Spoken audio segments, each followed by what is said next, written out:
certainly today is a great day. We got better today as a football team. There's no question about it. Really fired up about not just the talent of the players that we've brought in, but the kind of people they are. We've brought some big-time players in today that we signed, and we've brought in some big-time people in addition to that. Everybody looks at signing classes and the number of guys that you sign. This is not a huge class, but if you talk about quality over quantity, we absolutely hit the mark on that. Everybody's got their different rankings, but I think I said this Saturday after the game in regards to average star rating. This is a top 10 class in the nation, and we're not done yet as we finish up. These guys are big-time people, as I said. We had certainly a tough year on the field, but most games when I came in the locker room or I got done with the press conference with you guys after the game, usually when I pulled out my phone, the first text messages I had after the game were from these guys because they believe in what we're doing.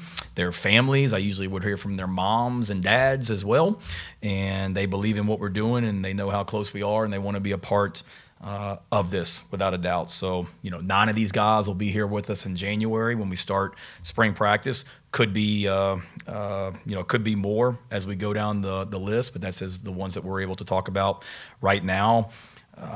We signed the number one player by two different services, two different number one players in the state of South Carolina. So as you guys know, we always want to start in the state of South Carolina. Always have and always will as long as I'm the head coach here. And we signed a couple of different services have a different number one guy. We signed the number one guy from multiple services, which I'm fired up about.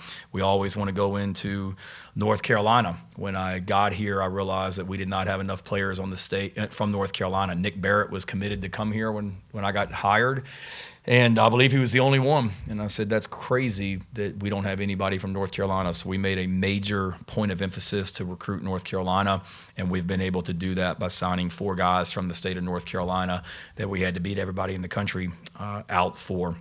And then to be able to go into Alabama and make an impact, to sign the number one player in the state of Virginia that we beat everybody in the country out for is something that we're really proud of. Without a doubt. You like guys. I like guys that play multiple sports. So many of these guys are multiple sport athletes, whether it be basketball, whether it be track. And then guys who play both ways. You watch a lot of these guys in their high school video, they're playing offense and defense both. And the more you can do, the better. There's no question. So really, really proud to have these guys as Gamecocks right now. There's a lot of work that went into signing these guys. I feel like, Darius Gray, I've been recruiting since I got here as the head coach, and a lot of trips to Richmond, Virginia. The bye week of 2024, I was in Richmond. The bye week of 2025, I was in Richmond. High school basketball games that I've been to, but he's just an example of, someone that you spend years and years recruiting, and it's pretty cool to see it all come together today and celebrate these families and all their hard work. So many people to thank. First of all, the high school coaches. I've been in all these guys' high schools and so many of them to thank as we culminate the signing class today. Their work and their willingness to help us as coaches here at South Carolina. Darren Usher heads up everything from a recruiting standpoint. Darren's done an amazing job. He and his team with Brian Bachman and Brandon Middleton and Sam Survey, who's done an unbelievable job, particularly with these offensive linemen, getting them in here. Jessica Jackson and Allie Brokaw head up our on-campus recruiting team, and then all the people that work with them. And when you're bringing guys in on visits and their families, there's so many people that are involved. It's not just if David comes here on a visit that it's just me and the position coach with David. If we're recruiting David, it's so many people. It's academics, it's the weight room, it's the training room, it's Joe and video, it's the nutrition department, it's the equipment department, it's Justin King and his team when it comes to photo shoots and all that. I mean, official visits and unofficial visits, it's a team effort, and there's so many people to thank, and I can't even, I'm sure I missed somebody, but everybody that contributed to this day, we appreciate you, because there's a lot of people that contributed to this day. And as we go forward, I'm sick about the season that we just had. I'm pissed off that I'm not walking out of this press conference and going back down the hall to start getting ready for the SEC championship game. That when we Walked out of Atlanta back in August after the Virginia Tech win, fully expected to be back there this week playing in the championship game. And I'm happy that or not happy. I'm happy that I'm here about signing day. I'm livid that we're not getting ready for the championship game. And the players on this team feel that way too. I've been having exit meetings all week with guys. I've got about 40 to go over the next 2 days. Been meeting with guys since Monday, and they've been extremely, extremely, extremely positive. They're extremely hungry about 2026. They are adamant, just like I am, that we need to get the right guys in this locker room. And guys that may not be the right fit in that locker room, then they won't be here in 2026. And we're hard at work on getting the right people in the locker room and on that bus as we go into 2026. Our guys know that we went toe-to-toe with the best teams in the nation this season, and return a core group of talented guys and older guys that will be leaders on this team next season. It sucked going through this past season, but we will be so much better in 26 because of what we went through just now in 25, and we'll finish up those meetings with these guys this week, but can't wait to get started. Already have started, but can't wait to get everybody back here in January and get going on the 2026 football team. So, questions you guys have? Shane, I believe just from the early commitment list, there's 3 guys that are yet to be confirmed or announced. Any concern with those 3 guys that haven't announced? I do not. Signing day's an adventure, particularly there's a lot of different factors at play nowadays, but you never rest easy, but feel good about everyone that was committed, everybody that we were recruiting, David, going into today. And every young man has to make the decision that's best for them, but I don't. And that's the thing. And I know I alluded to it in the opening statement, but a lot of you guys are calling these recruits and asking them, like, why are y'all? I mean, you still committed to South Carolina? They're having a tough season, all that stuff, and they did. We kept this group intact, and we signed the ones that we wanted to sign out of this group, and really fired up about the people they are, the commitment to South Carolina that they have, and what they're about, because it would have been very easy to say, man, South Carolina's not having the season on the field that we want. Let me look elsewhere, and that did not happen with this class, and we went out and signed a really solid group of people. You mentioned the size of the class and quality over quantity. Was that a conscious decision that you had made, I guess, in the year leading up to this? Not necessarily. I think you go into you go into every year saying these are the ideal number that you would sign at each position. Quarterback, running back, tight end. Okay, we're losing these guys. We think we need, for example, 17 offensive linemen is like our target number that we always want to have on the roster. We want to have 17 scholarship offensive linemen at all times. And you can look at who may be graduating, who may be leaving, and that's how you kind of project how many linemen you want to sign. So you go into it, here's our numbers, and we wanted to sign somebody at every position without a doubt. But what the portal has done, and again, we're always going to start with high school recruiting, and I want to build it with high school recruiting like we've done with, Nikki Eman-Wari, and like we've done with Josiah Thompson and Lenora Sellers or whoever, sign guys from the high school ranks and develop them. But what the portal has done is if you get to the point where you say, okay, these were our top 4 guys at this position and they've decided to go elsewhere, you can say, okay, are we better off going to try and find the guy that, maybe wasn't in our top 4 that's a high school senior, or are we better off going to find somebody from the portal? And we didn't go into it saying that it was going to be, a smaller class. It's just we want to get the right guys here. We want to bring guys in here, Jordan, that can help us win an SEC championship and a national championship. And as we looked at the recruiting board, if we found somebody that couldn't help us win a championship, we weren't going to bring them into the program. I wanted to ask you about the defensive line guys, Aiden and Noah Clark. What stood out about those guys in this recruiting process? Yeah, one from the state of North Carolina. They, great energy, both those guys. Size, when you talk about Noah, you talk about a guy that has got size and athleticism and can really be a force in the middle as a run stopper, but can rush the passer. That stands out. With Aiden, same thing.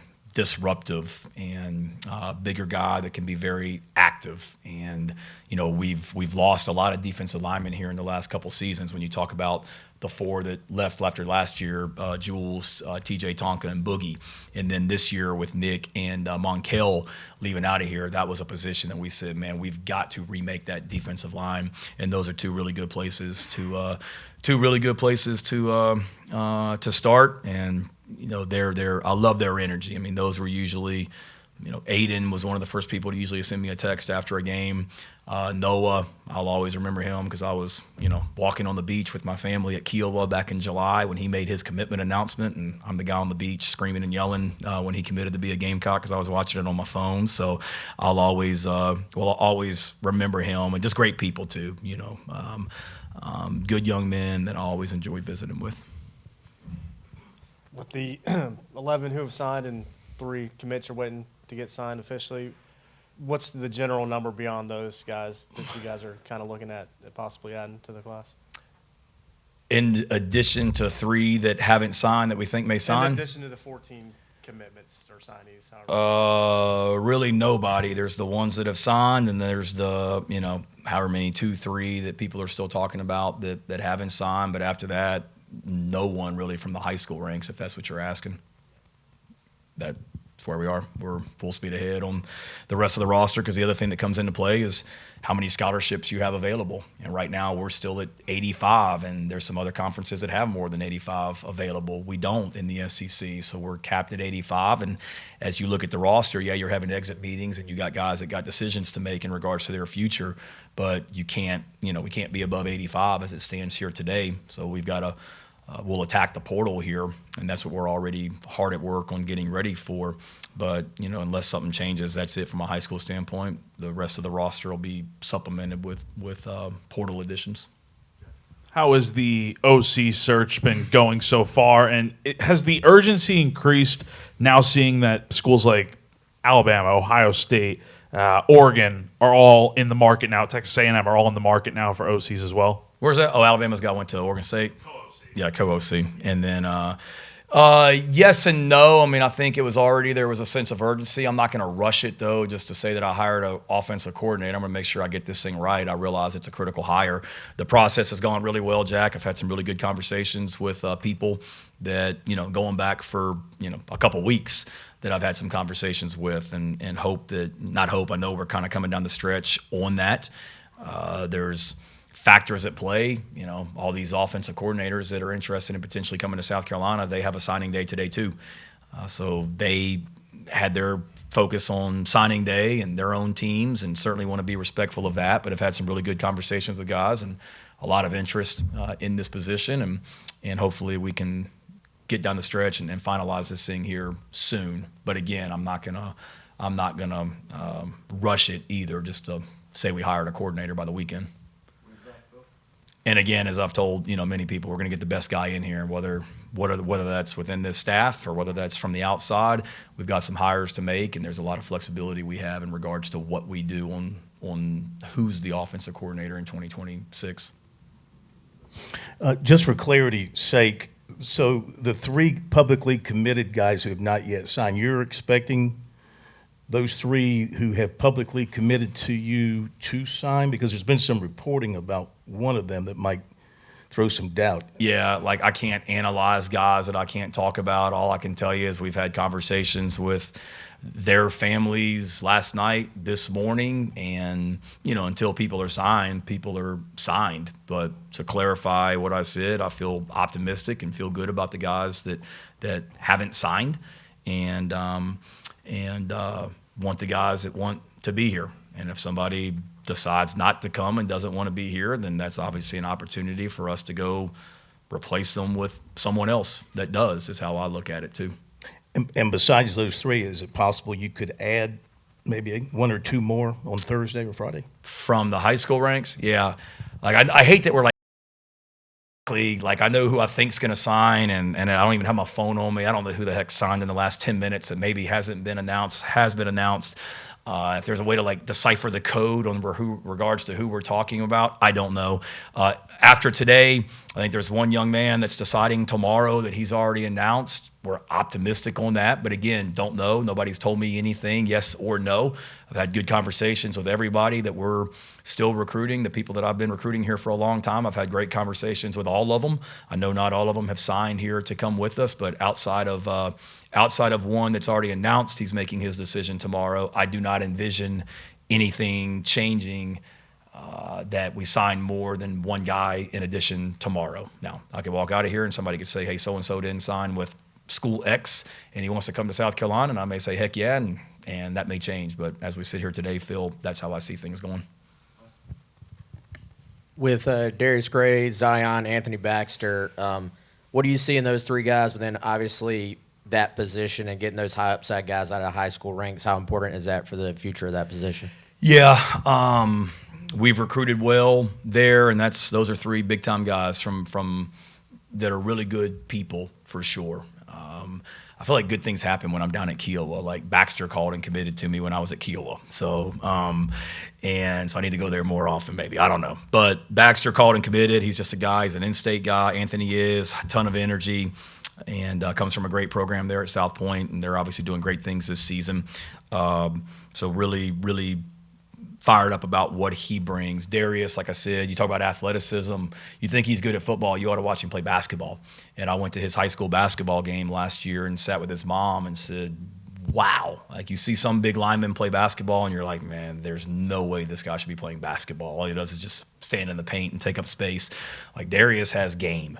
And I love that as an offensive lineman. Like you see the athleticism, you see the ability to take guys off the dribble, to position his body, the flexibility. I mean, he's a big-time person that's been here a lot. I love his family. They're just super people. They were here on Saturday, and he will make us better when he walks in the door. And everybody in the country recruited him for a reason. And I've been, Coach Clellan, the head coach at St. Chris, I've been recruiting that school since I was at Virginia Tech, and really fired up to finally get one of his guys in our program, because they do a great job at St. Christopher's in Richmond, and really pleased that he's coming and what Darius means to our program on and off the field. And you talk about the glue in so many ways because of how high profile he is, and rightfully so.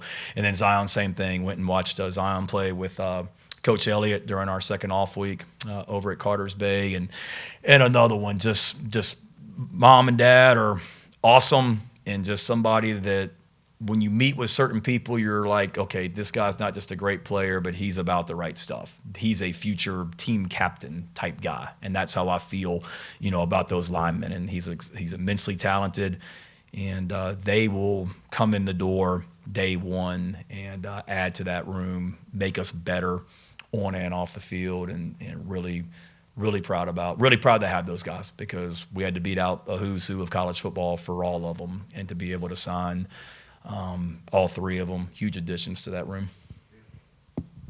Shane, question about the season just finished and the team. The offensive line, you struggled.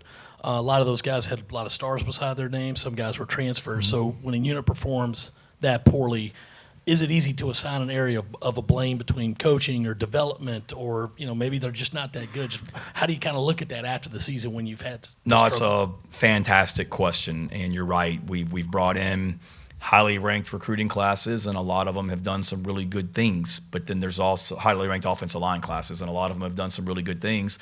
And some of them, for whatever reason, it hasn't quite worked out. There's some guys that were part of highly recruited offensive line classes that have transferred from here and went to play at a different place or a lower level. There's some guys that maybe haven't developed as quickly. I think it's a few things, David. One, that's a hard position to evaluate for sure, because of the level of competition. There's a lot of high school offensive linemen that line up and are, blocking guys that look like Fink on the defensive line. It's a compliment as you get old. And or me or whoever, and it's just a different level of competition. So that's one thing you've got to do a great job projecting.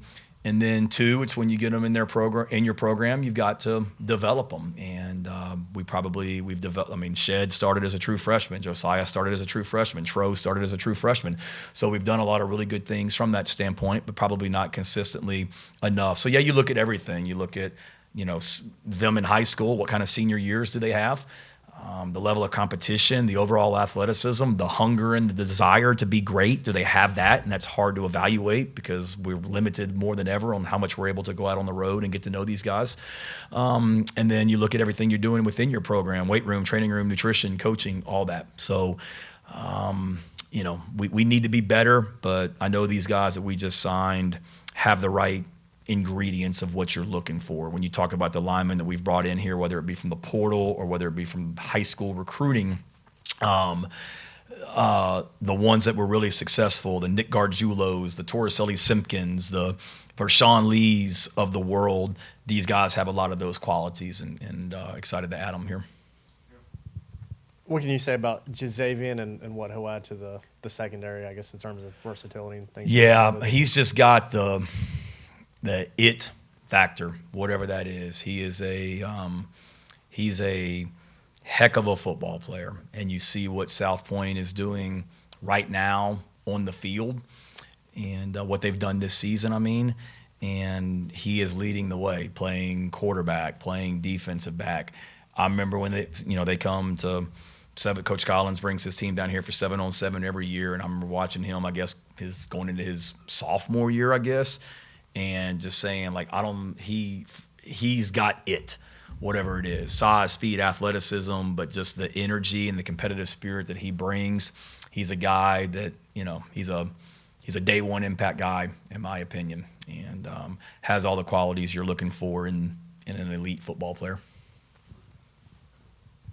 Shane, you just talked about South Point. South Carolina has always pulled a lot of guys out of there, even going back to your days as an assistant. How important is it, and what is it like to, I guess, keep that pipeline between USC and South Point going? Yeah, for sure. There have been some great ones, some of the best players to ever play here that came out of that high school, and so many up there in the Rock Hill area. And for us, it always, starts in the state of South Carolina. We want to keep the best players at home, and it just so happens that, South Point's got a couple of them this year, and they got some guys that we're recruiting in future years too. So we're going to continue to go into South Point High School. We're going to continue to go to all the high schools in the state of South Carolina and do our best to keep, the best players in South Carolina here in South Carolina. And that's a high school that they've got a great tradition, rightfully so, and they're doing great things right now and doing some special things on the field currently too. Shane, it may be a little too soon to ask this, but since you still have exit meetings and whatnot, but based on the conversations you've had with guys and what you feel like may still be left to fill in terms of what you didn't get in high school recruiting, what are, in your opinion, the top positions of need as you enter the portal cycle here next month? Lines of scrimmage. If you look, and I'm just basing that, Jack, off of the target numbers that we want to have going into every season. From a scholarship standpoint, we are under those numbers at the defensive tackle position and the offensive line position. So right away, just from a need standpoint, offensive line, defensive tackle, offensive line, defensive tackle, offensive line, defensive tackle. But we need to get our depth increased there. And we need to certainly not just bring in depth pieces. We need to bring in impact guys that can compete with a already good room, in my opinion. You look at that defensive tackle position with Gabe coming back, and Troy Pikes, and some of the plays he made Saturday against Clemson, and Devontae Miles, and young guys coming in, and young guys already here. We've got some good young players, but if you're just looking at the personnel number of scholarship guys that we want to have at each position, we're under there. And as we sit here today, we have, 3 scholarship running backs in our program. And that's literally impossible to go into a season with 3 scholarship running backs with the wear and tear that you have at that position. So we've got to be able to, we didn't sign a high school running back. I don't know if that's a mystery guy, but don't plan on signing a high school running back. And we need to certainly go attack the portal to be able to increase the depth at those positions. But again, I wouldn't close the door on any position because I feel like there's areas where we can always get better and increase the competition at. And again, I've had probably half Monday, Tuesday, Wednesday over half of the meetings that I've had. I'm going to meet with every player on the team this week, all whatever it is, 109 guys, 10 guys that we have on our roster right now. And I've got, the rest of them over the next couple days, and we'll see how those meetings go. Somebody may decide to leave that I'm not planning on, but, outside of, one that was already announced and a couple other meetings I had with guys yesterday where, we decided that was from both sides that it was best to maybe go our separate ways, that I don't anticipate a lot of additional attrition beyond that. You've talked a lot about leadership over the course of the year, and obviously it's a young team, and you mentioned that experience matters, but I think 2 weeks ago, Furry was in here sort of saying, we still need those leaders in kind of game-tight positions. I guess, is that something you're planning on attacking in the portal, and how do you recruit leadership? Yeah, awesome question. Yes, we need to get older, whether that's in the portal or whether that's with the returning team. And we will automatically be older next year and more battle tested because of who we have coming back. It is what it is. If you look at the teams that we played this season, compare the number of seniors that played for us compared to Vanderbilt. I think Missouri started more seniors on defense than we started on offense and defense combined. I think Alabama started more seniors on defense than we started on offense and defense combined. So to me, your best teams are your older teams. And, frankly, this season, and youth isn't an excuse. You're going to have young teams, and I've been around young teams that are great. That's awesome. But there's no substitute for experience. And then in addition to that, the leadership. And we played we played 3 veteran teams this season that literally are having, you could argue, the greatest seasons in the history of their football program. I don't know what some of the teams we lost to, what their history was back in the 50s. I'm sure they won a national championship in 1954 or something. But as long as I've been alive, you could argue there's about 3 teams right now that are potentially going to the playoff that are having the best seasons in the history of their football program. And they were veteran teams. And we ran into those teams this season, and we're going to be an older team next year. Our team on Monday morning, Lulu, they voted on permanent captains. And, of the permanent captains that they voted, I think we voted 5 that had the most votes. I think 3 of them have eligibility left. And then of the top 20 vote getters for captain, there's 14 of them that are going to be coming back on next year's team. So we're going to be older, and you're going to have that leadership. So we're going to have an older team that has great player leadership automatically because of who we have coming back, and we will be older with more juniors and seniors. But certainly we're looking for guys that have those leadership qualities. It's hard to find. You go into high schools, as a head coach now, I'm only allowed on the road literally in the month of January, period, unless I go out during the season, which I did every opportunity this year. I went out every Thursday and Friday of a bye week. I was out recruiting. I think next year we only have 1 bye week, and I don't like going out on Fridays because I'm with the team on Friday. So if that means I'm only going out Thursday and Friday next year during the bye week, I've got 2 days in the fall and I've got 3 weeks in January, and that's the only time I'm in a high school, and that's tough. But you do as much evaluation as you can, talk to the high school coaches, talk to the people in the schools about what kind of people and leadership guys they are.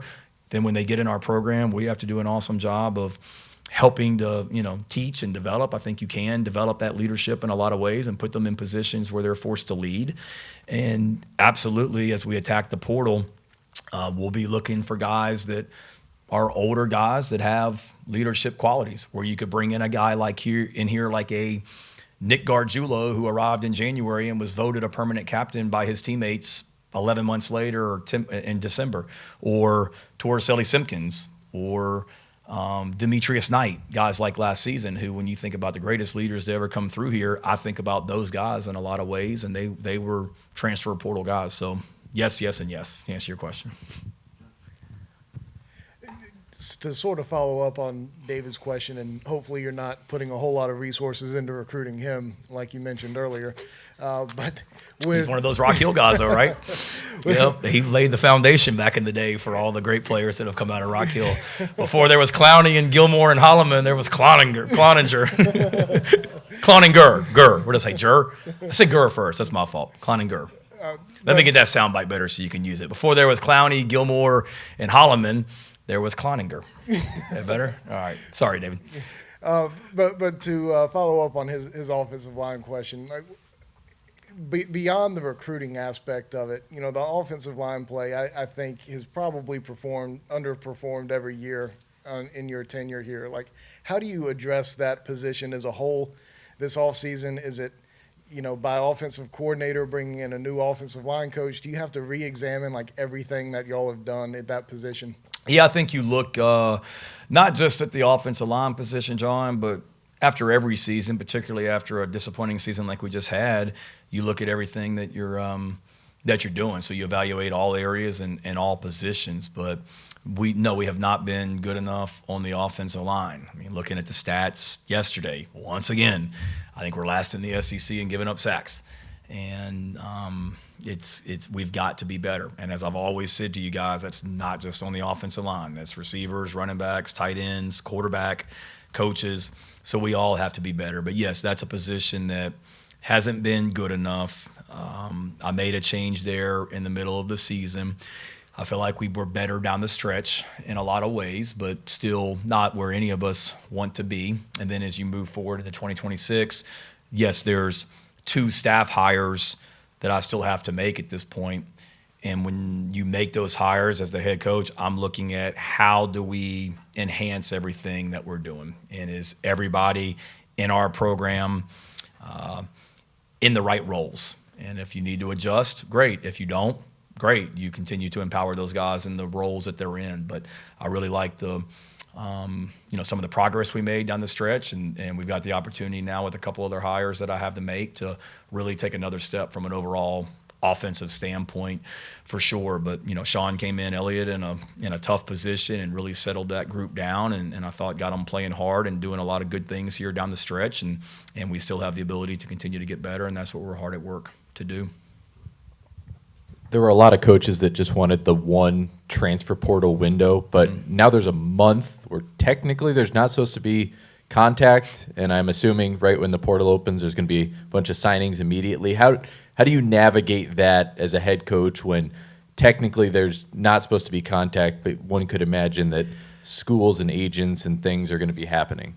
Yeah, I'm also in that camp of only wanting one transfer window, because I want to know who's going to be on this football team when they come back and we have a team meeting in January before classes start. I know that's the 2026 football team, so I'm all for that. But yes, it is a little bit different with they all have agents, and I don't know what I can say. Can't really say. It's different. It's definitely a different dynamic. Last year during the month of December, it was a period where people could come visit. I mean, there was a practice out there last year when we were getting ready for bowl practice where, Zion, who we signed today, was at practice, but so was, I think, Gabe Brownlow-Dindy was at practice on a portal visit. And whoever else, I think Justice Haynes, who went to Michigan as the running back, he was here that day on a visit and whatnot. So you don't have that this year. It's a dead period, so they can't visit your campus. So I think people that think that the portal's not active right now and that all of a sudden the portal's going to open on January 2nd or whatever it is, and then everybody's just starting fresh and scratch that day, it's not realistic because they all have agents, and their agents aren't taking the month of December off to be rested up for January when the portal opens. So it's a different dynamic. There's a lot of balls in the air right now in regards to being able to add to your current roster, but then also being able to, work to retain your roster along with signing a signing class. There's a lot going on right now.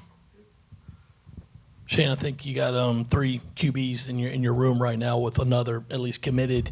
Do you have to go get a transfer portal QB? Is that a position of need considering that none of the guys you have are really experienced? Yeah, it's something that I've thought a lot about, literally going back until the spring. How do we want to handle things going forward? And certainly we have 3 on scholarship. We may have 4 on scholarship later. Who knows? Regardless, I think you certainly got to keep your options open from that standpoint. Lenoris has a decision to make. We know that. So there's a lot of balls in the air on that one. But yes, I would be all for a guy that, you could potentially add, to that room to add some depth. Without a doubt, you got Jimmy Francis in that room too, but outside that, and Brandon Cunningham, so we've got some bodies. But in regards to scholarship quarterbacks, we don't have many, and we're young and inexperienced. And I remember, I think I've told you guys, when I was at Oklahoma with Lincoln, there were some years where we had some quarterbacks, Tanner Mordecai, Austin Kendall, some guys that were in our program that transferred because we had Spencer and we had Jalen Hurts and we had Kyler Murray, and they didn't want to sit around and wait. And next thing you look up, you're down to like Chandler Morris. You're down to like 2 quarterbacks in your program that you're either recruiting or have on your roster. So I don't want to get in that situation, and we won't next season. But I don't think at the quarterback position you can ever have enough. But there's other positions. Certainly, let's say we only have 5 scholarships available. There's other positions that are certainly a higher priority than going to get another scholarship quarterback, in my opinion. I think you said there were 5 guys who were voted permanent team captain. Can you share those off the top of your head? I can't, because our awards banquet's not till Sunday. So you want me to announce the winners before the players even know it? I would love to, Neil. I'd love to give you breaking news, and I'm sure Steve will put out all the award winners.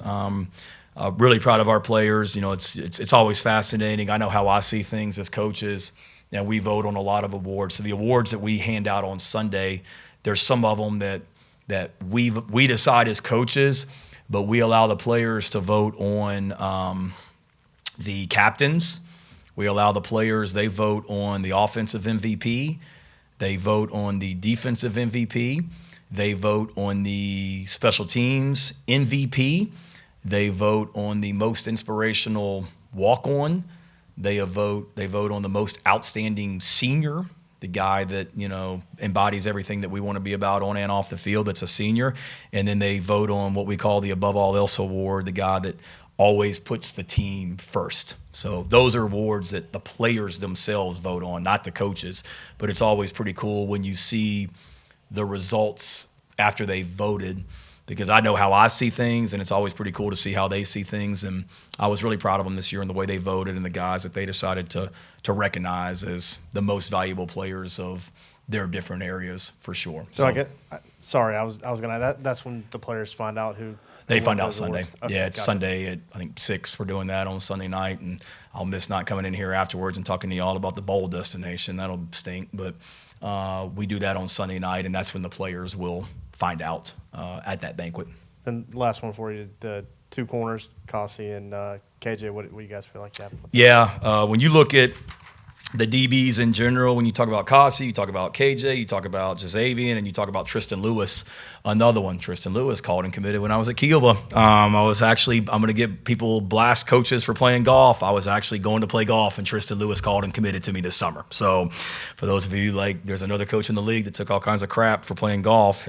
I got a commitment while I was playing golf. So you always have your phone on you on that one. But Tristan's an in-state guy that we had in camp. I know you asked about 2 others, but you talk about 2 in-state DBs, Tristan and Jazavian. But then KJ and Kasi, we reloaded the secondary. We lost Nick off last year's team, and you lost O'Donnell off last year's team, and then this year you lost DQ, and then we've got a couple that have NFL decisions to make that they're still weighing right now. So we knew that we had some good young players in that room, but we needed to add the depth. And when you talk about Kasi, KJ, Jazavian, and Tristan, those are all guys with size and athleticism that can do a lot. And particularly, KJ and Kasi we see as corners that have length. They can run. They have athleticism. Kasi, I thought, had a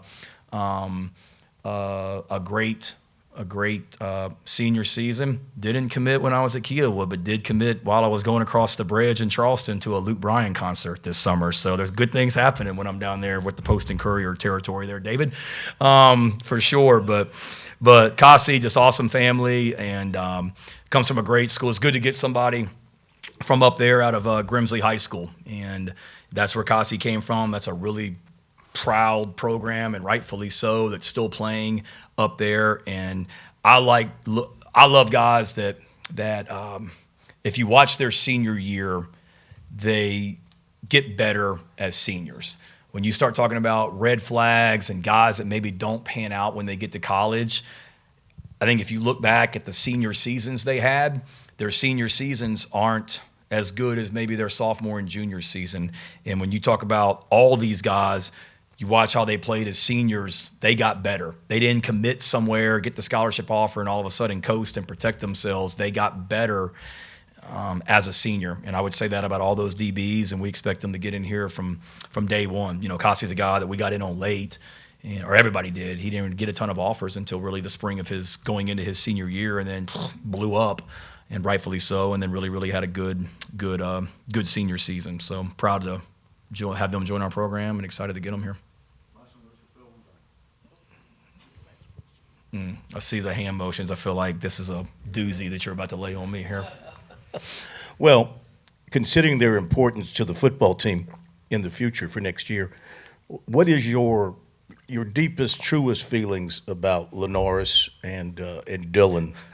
I mean, your truest, deepest feelings about are they going to be with you in 20? I mean, and wouldn't you like to know as sooner? And isn't it important to know as soon as possible? No, it absolutely is, and that's what I've conveyed to Lenoris, Dylan, Nicholas Harbor, Brandon Cisse, Jalen Kilgore. I mean, there's a lot of guys that have NFL decisions that they can make. I mean, that's a few. There's anybody that's been in college football for 3 years has the ability to go to the NFL if they want. But certainly those guys are guys that have decisions to make. And you know, I don't want to rush them, but certainly I've told those guys that the quicker, and I've told their families when I've talked to them, the quicker that they make a decision, the better it is for all of us in regards to hiring offensive coaches. They want to know, is Nicholas Harbor and Lenora Sellers, am I going to be coaching them if I come to South Carolina? So the quicker I can tell them yes, the better that is for all of us, this entire program. Same thing from a defensive standpoint as we go down the road with the portal on offense and defense. Guys that want to come here and play, they want to know, who's going to be there with them. So, yeah, I want everybody to make the right decision for them, Phil, when the time is right. We're not pressuring anybody. Those are conversations that I've had with those guys leading into this week. Those are conversations that I've had with those guys this week. I'm not going to give you my deepest, most inner feelings, but I do know this. Those are all, if you talk about Dylan and Lenore specifically, those are great young men, and Nicholas too, that really believe in what we're doing. And my conversations with them they're extremely excited about what this team could be in 2026. And they're a big part of that. There's no question. And I don't think I know there's no sense of, I'm not really sure South Carolina's where I want to be. It's them making the best decisions for them and their families and their futures. And my conversations with them and their families have been awesome. Along with agents that they have, and we want them to do what's best for them, and we've got to do what's best for our overall program. There's no question about it. But I think all those young men, they believe in what we're doing here. They know what kind of team we can have in 2026. They're extremely disappointed about what we did in 25, and they're extremely hungry about 2026. That doesn't mean that I'm saying they're coming back, but I know if they don't come back, it's not going to be because they're unhappy or don't believe in the direction of where we're headed. That's for sure. And along with Dylan, too, I think David asked me after the game on Saturday, the guy basically had a broken back. And for anybody, not that anybody is, but for anybody to criticize that guy and try and create any kind of conspiracy theory about why he wasn't out there in the as much against Clemson, it's because most players in the country wouldn't even have been playing in that game. But he gutted it out, and to me, I told him the other day when I met with him how proud I am of him because of how he gutted it out through an injury and not a broken back where we're risking his health and his future. We've had conversations with doctors and mom and everyone else, and everybody is on board with him being out there. So there's other players across the SEC that have a similar injury that are playing just like Dylan is, but he's at a position where, let's be real, that's physical, and there's a lot of bending and contact, and he gutted it out throughout the season, and particularly from the Ole Miss game on, because we weren't sure if he was going to be able to play against Ole Miss, and proud of him. And he'll be the first to tell you that there's plays from Saturday that he wasn't at his best, and he wanted to and would want to be better. 'Cause I'll agree, there's some plays that I'm sure he wasn't proud of Saturday, but really proud of him for being out there, gutting it out, and attempting to go, because I don't know as many people that maybe would have if they were in his situation. So just wanted to say that, because again, I love all y'all. I haven't been on social media reading a lot other than about what you're writing and what people are saying, other than just retweeting Gamecock football when guys committed or signed today. But it got back to me that, there's some people maybe beating him up a little bit about the Clemson game. You want to beat anybody up, beat me up. I'm the one that's the head coach, and we put a poor product on the field Saturday. Dylan, rest. Does not need surgery. He just needs to rest. And when we had that conversation with him in I think Ole Miss, the game was maybe November 1st. When we had that conversation with the doctors and with Dylan and Dylan's mom, it was Sid, you're not going to make it worse by playing. So you can't hurt yourself worse by being out there. You don't need surgery. But the only way for this to get better and get well is for you to have extended rest. And he easily, I don't know what our record was when we played Ole Miss, but he 3-5, something like that. Well, whatever. Not good. He easily could have said, man, it's November 1st. We're not having the season that we want. I'm going to shut it down and rest and get ready for January. And he didn't. He went out and played against Ole Miss. He went out and played against A&M. He didn't play, I guess, against Coastal, and then he went out and played against Clemson. So no surgeries needed, just needs rest and get it under control where it's not aggravating him like it is right now. And when I say broke back, it's not like his spinal cord is shattered. I'm not saying that. He's got a little bit of a back issue that's somewhat common with some guys, other guys on this team too, that he battled through, and he'll rest up over December and be ready to, roll in January. Hopefully here at South Carolina Phil, as I unload my deepest thoughts in regards to him. And I love all those guys, love all the guys on this team, and excited to get the core of these guys back in January and get rolling on a better 26. All right. Thank you, guys. Thank you all.